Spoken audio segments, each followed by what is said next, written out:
இதுங்கி வேலை செஞ்சிட்டு இருக்கேன். நீ என்னடான்னா இங்கே கால் மேல கால் போட்டுட்டு கச்சேரி நடத்திட்டு இருக்க. இல்ல தலைவரே, இந்த மனுஷங்களை எப்படிதான் வழி கெடுக்கிறதுன்னு தெரியாம யோசிச்சுட்டு இருந்த.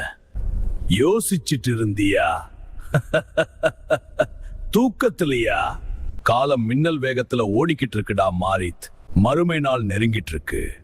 மறுமை நாள் வந்துடுச்சுன்னா நம்ம ஒண்ணும் பண்ண முடியாது. அதுக்குள்ள எவ்வளவு பேரை நரகத்துக்கு கூட்டிட்டு போக முடியுமோ அவ்வளவு பேரை நம்ம பக்கம் இழுக்கணும்டா.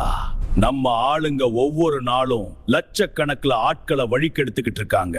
ஆனா உன்னால ஒரு சின்ன குழந்தைய கூட வழிக்கெடுக்க முடியாம திணறிக்கிட்டு இருக்க. என்ன செய்ய சொல்றீங்க இப்ளீஸ் தலைவரே? அவங்க எல்லாம் இப்போ ரொம்ப விவரமா இருக்காங்களே. முட்டாளே, நீ இன்னும் பழைய காலத்திலேயே இருக்க. இப்போ மனுஷங்களை வழி கெடுக்கிறது ரொம்ப சுலபம்டா. நம்ம வேலையை செய்யறதுக்கு அவங்க கிட்டே ஒரு சூப்பர் மந்திர பெட்டி இருக்கு.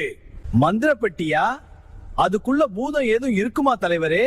பூதமாவது பிசாசாவது அது தாண்டா ஸ்மார்ட் போன்.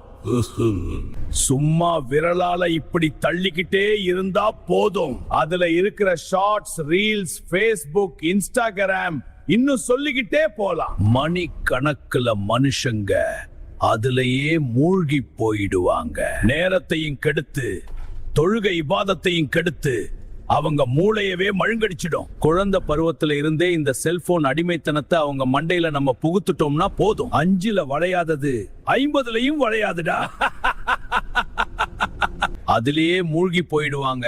அவங்களால அந்த பழக்கத்தை மாத்தவே முடியாம போயிடும். அந்த ஸ்மார்ட் போனை ஒரு தடவை அவங்க கையில நம்ம எடுக்க வச்சுட்டா போதும். போன் அவங்க நேரத்தை திருடுது.